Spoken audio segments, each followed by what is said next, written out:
The game was called off less than 2 hours before tip-off at 7 Eastern on ESPN, featuring Carolina and Miami, all after a video surfaced online showing multiple Tar Heel players celebrating unmasked at a party after their win over Duke on Saturday night.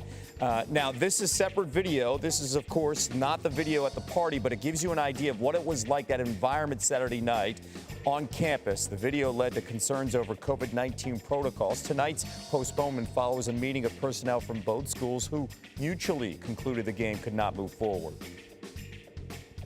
Jay Billis was scheduled to be on the call for tonight's game and joins us now from Chapel Hill. And Jay, so what's your reaction to this game getting postponed roughly 2 hours before tip-off here on ESPN? Well, Kevin, it's become, I don't want to say commonplace, but it's something we're used to, that games get postponed during this COVID-19 season. It's happened to me multiple times this year, but this is the first time that it's happened this close to tip-off of a game that I was actually on site for. And the reason this time is a little bit different. You know, I had a UCLA-Oregon game earlier this year that was postponed 20 minutes before tip-off because of testing of officials. This was done because a video surfaced of North Carolina players at a party on Saturday night, and Miami officials just didn't feel comfortable to go forward and play in the game, even though North Carolina, all their players, all their Tier 1 staff had tested negative today. So it's something you just deal with, you understand. But then also it gives you sort of the feeling that, you know, I just ran into one of the North Carolina assistant coaches, and they're upset with their players. So on one hand, you're saying, okay, everybody has a responsibility to do things the right way. Then on the other hand, you know, that they told us at the beginning of the year, these are just kids, and kids are going to do kid things. I think calling them kids infantilizes them, especially when they are adults. And some of these players, not necessarily North Carolina, but around the country, have their own kids. And so a mistake was made, but you're kind of stuck in the middle of, do the players are the one carrying this entire multi-billion-dollar business on their shoulders by living in isolation. The coaches and the staff, they go home at night to their families. So the players, you know, they got out of isolation a little bit. And look, I get it.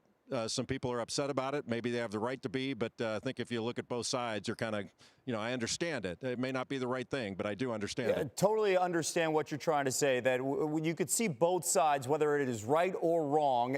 But my next question is, how much of a concern is this throughout college basketball, where coaches see this and they're on the road and they say, well, we don't want to play the opposing team because we are concerned about what we're seeing somewhere else? I mean, have you heard that extensively over the last 2 months? I have not, that when coaches are looking at other situations that they're trying to apply it to their own. I mean, I think everybody's on edge right now. I think the hardest part of everybody's day is early in the morning. Most of the teams around the country test every day, and they're testing between 7 and 8 o'clock in the morning.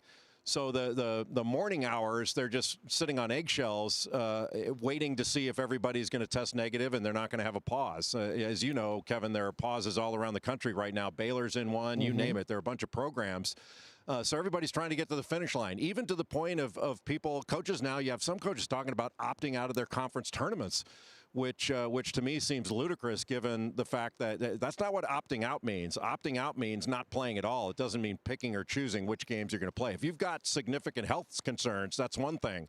But the idea that you're not going to play in a conference tournament because you're worried about the NCAA tournament doesn't seem to me the right tack to take. We saw Villanova go through it for multiple weeks now. Baylor's in the middle of it. Variety of top 10 programs. Of course, Michigan going through it right now.